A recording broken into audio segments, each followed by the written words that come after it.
আমাদের এই বাগান দেখছো পুরো ফুলে ফুলে সাজানো। এবার এই বাগান পাওয়ার জন্য এর পিছনে থাকে বহুত খাটনি। তো তার জন্য যেরকম গাছে একবার ফুল ফুটে গেল তারপরে গাছের বেসিক কিছু পরিচর্যা থাকে। সেম ওয়েতে বাগান বিলাসের ক্ষেত্রেও আমাদের যেহেতু এপ্রিল মাসে একটা ফ্ল্যাশ কমপ্লিট হয়ে গেছে, পুরো ফুল আমরা পেয়ে গিয়েছি, তো মে মাসে কিছু মিনিমাম পরিচর্যা গাছের করতে হবে যাতে জুন জুলাইতে আমরা আবার গাছ ভরে ফুল পেতে পারি। তো আজকে তোমাদের সাথে এই টাইমে প্রুনিং থেকে শুরু করে কি খাবার দেবে, গাছ কিরম জায়গায় রাখবে, কিভাবে জল দেবে, পুরো ডিটেলস কিন্তু তোমাদের সাথে শেয়ার করব। তো হ্যালো সবাইকে, যেখান থেকে আমাদের এই ভিডিওটা দেখছো সবাইকে ওয়েলকাম আমাদের ছোট্ট ছাদ বাগানে। তো চলো তাহলে আজকের ভিডিওটা শুরু করা যাক। এবার বাগান বিলাসে তোমরা অনেকেই একটা প্রশ্ন আমাকে করে থাকো যে দিদি আমাদের গাছে ঠিকঠাক মতো ফুল আসছে না বা একদমই ফুল আসছে না।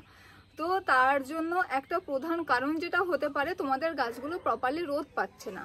এবার বাগান বিলাসের গাছে ফুল আসার জন্য কিন্তু সব থেকে গুরুত্বপূর্ণ জিনিস হলো যেটা সারাদিন যেন গাছগুলো রোদ পায়। মানে গাছগুলোকে তোমরা এমন জায়গায় রাখবে যেখানে দিনে কম করে হলেও 5 থেকে 6 ঘন্টার মতো যেন রোদ পুরোপুরি পায়।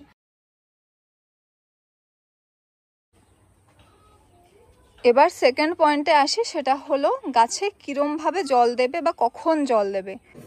তো তোমাদের যেসব গাছে ধরো ফুল আসেনি এখনো, সেই সব গাছের ক্ষেত্রে ফার্স্ট আমি বলছি সেটা হলো গাছের গোড়ার মাটি যতক্ষণ না শুকোবে ততক্ষণ কিন্তু গাছে কোনোভাবেই জল দেবে না। যেমন আমার এই গাছগুলো দেখো উপরের মাটি পুরো কিন্তু শুকিয়ে গেছে, তো এই মোমেন্টেই আমি গাছে জল দেব। মানে যে গাছগুলোতে এখনো ফুল আসেনি সেই গাছগুলোতে যদি একটু সামান্য তুমি স্ট্রেস দাও তাহলে কিন্তু তাড়াতাড়ি ফুল আসে। এবার এরমও করবে না যে গাছে একদমই জল দেবে না, গাছ পুরো নেতিয়ে গেছে 1-2 দিন পুরো টানা জলই দিচ্ছ না, এটাও কিন্তু করো না। যেহেতু এখন মে মাস বা জুন মাস চলবে, এই টাইমে কিন্তু প্রচণ্ড রোদ থাকবে, তো গাছের গোড়ার মাটি শুকোলে তখনই জলটা দিয়ে দেবে। আর আমার মতো তোমাদের গাছে যদি এরকম ফুল থাকে তো সেক্ষেত্রে কিন্তু গাছকে একদমই স্ট্রেস দেবে না, প্রপারলি গাছে জল দেবে। আর যদি জলটা কম থাকে, গাছ যদি স্ট্রেসে চলে যায় তাহলে কিন্তু এই ফুলগুলো খুব তাড়াতাড়ি ঝরে যাবে, তো এই জিনিসটাও খেয়াল রাখবে। তো এই গেল বাগান বিলাসে জল দেওয়ার পুরো প্রসেসটা।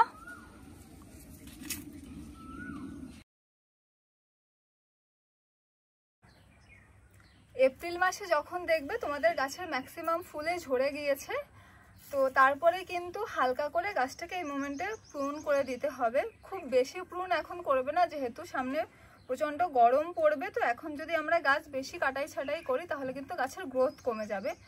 তো যদি আমরা এই মোমেন্টে হালকা প্রুন করে দেই তাহলে দেখবে গাছে নতুন নতুন ডালপালা বেরিয়েছে, আর যেটা কিন্তু পরবর্তীতে গাছে ফুল আনতে ভীষণভাবে হেল্প করবে।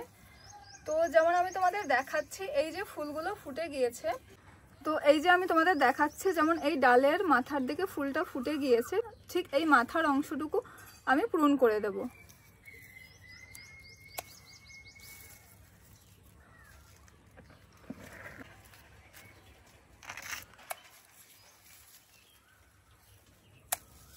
একদম লাইট প্রুন করে দিচ্ছি।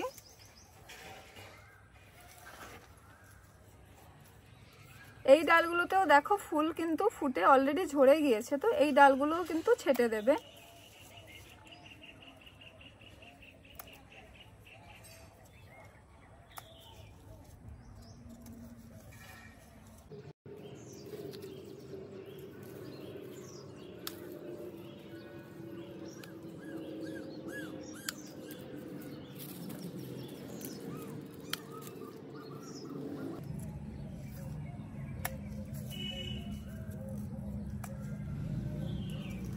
আর যদি এই মুহূর্তে গাছে কোনো শুকনো ডালপালা থাকে, যেরকম দেখো আমার এই ডালটা শুকিয়ে গেছে, তো এই ডালগুলোও কিন্তু ছেটে দেবে।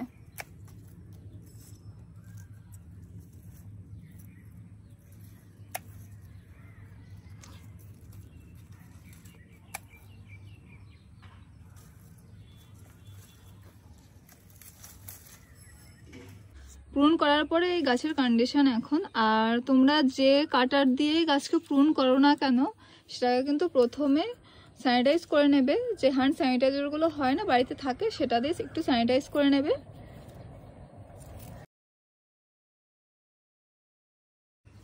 প্রথমে এখানে নিচ্ছি 2 মুঠো ভার্মি কম্পোস্ট। এটা কিন্তু গাছের পুরো ওভারঅল নিউট্রিশনের দিকে খেয়াল রাখবে। তারপরে এখানে আমি দিচ্ছি 1 চামচ হচ্ছে সর্ষে খোল, এটা তোমরা 1 টেবিল চামচ নেবে। এটা গাছের নাইট্রোজেন আর ফসফরাসের দিকটাই খেয়াল রাখে, যাতে গাছের পাতা সবুজ হয়, প্লাস নতুন যে শাখা প্রশাখা বেরোবে তার দিকেও খেয়াল রাখে, প্লাস গাছের কিন্তু রোগ প্রতিরোধ ক্ষমতা অনেক বাড়ায়, সাথে ফুল ধরার ক্যাপাসিটিও বাড়ায়। তারপরে এখানে ইউজ করছি আমি 1 টেবিল চামচ হাড়ের গুঁড়ো। এটা কিন্তু গাছের ন্যাচারাল ফসফরাসের উৎস, আর এটা গাছের শেকড় শক্ত করবে, ফুল ধরার প্রয়োজনীয় পুষ্টি দেয়।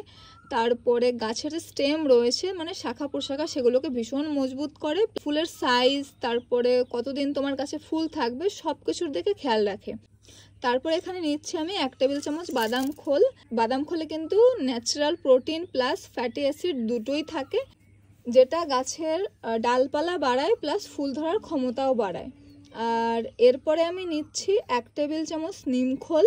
এটা কিন্তু ন্যাচারাল কীটনাশক হিসেবে কাজ করে, তারপরে যদি মাটিতে ধরো পোকামাকড় থাকে সেগুলোকে ধ্বংস করে, প্লাস গাছের ছত্রাক আর পোকামাকড়ের আক্রমণ থেকে গাছকে অনেকটাই বাঁচায়। আর লাস্ট এখানে আমি নিচ্ছি হচ্ছে 1 টেবিল চামচ পটাশ। যদি তোমরা অর্গানিক কিছু ব্যবহার করতে চাও সেক্ষেত্রে তোমরা উনুনের যে ছাই হয় ওটা ইউজ করতে পারো, সে তোমরা লাল পটাশ ইউজ করো বা কাঠের ছাই ইউজ করো, দুটোতেই কিন্তু প্রচুর পরিমাণে পটাশিয়াম থাকে, যেটা ফুল ধরার ক্ষমতা বাড়ায়, ফুলের সংখ্যা বাড়ায়, গাছের স্টেম শক্ত করে, তারপরে ফুল যাতে ঝরে না যায় সেসবের দিকেও খেয়াল রাখে। আর সবশেষে আমি এখানে একটুখানি ফাঙ্গিসাইড ইউজ করছি, কারণ এখন টুকটাক করে বৃষ্টি হচ্ছেই, তো ফাঙ্গিসাইড ইউজ করলে মাটিতে ফাঙ্গাল ইনফেকশন বা গাছে যে ফাঙ্গাল ইনফেকশন হয় সেগুলো হবে না। তো এবার আমি এই খাবারটাকে পুরো ভালোভাবে মিশিয়ে নেব।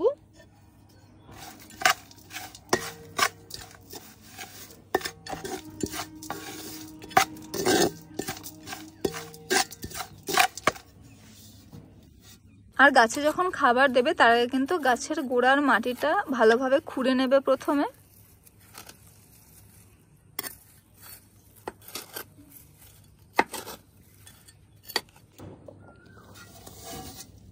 এবার এই পুরো খাবারটা আমি গাছের চারিদিকে ছড়িয়ে দেব, একদম টপ ঘেঁষে দিয়ে দিচ্ছে এখানে দেখো।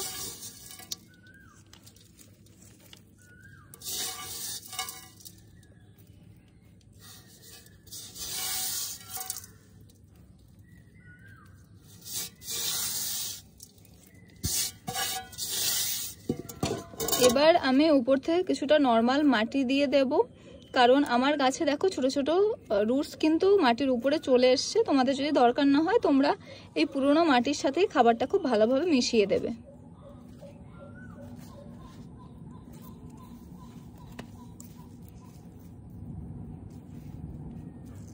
আর গাছে খাবার দেওয়ার পরে কিন্তু গাছ ভরে জল দিয়ে দেবে।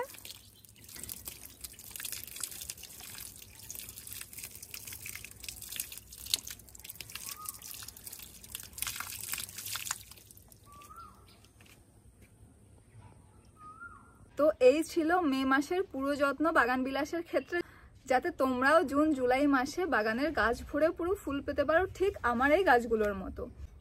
তো আজকের জন্য এটুকুই থাকতে হলো, দেখা হবে পরের কোনো ভিডিওতেও। ততদিন অবধি সবাই খুব ভালো থেকো, সেফ থেকো। আজকে আসি তাহলে, চলো টাটা।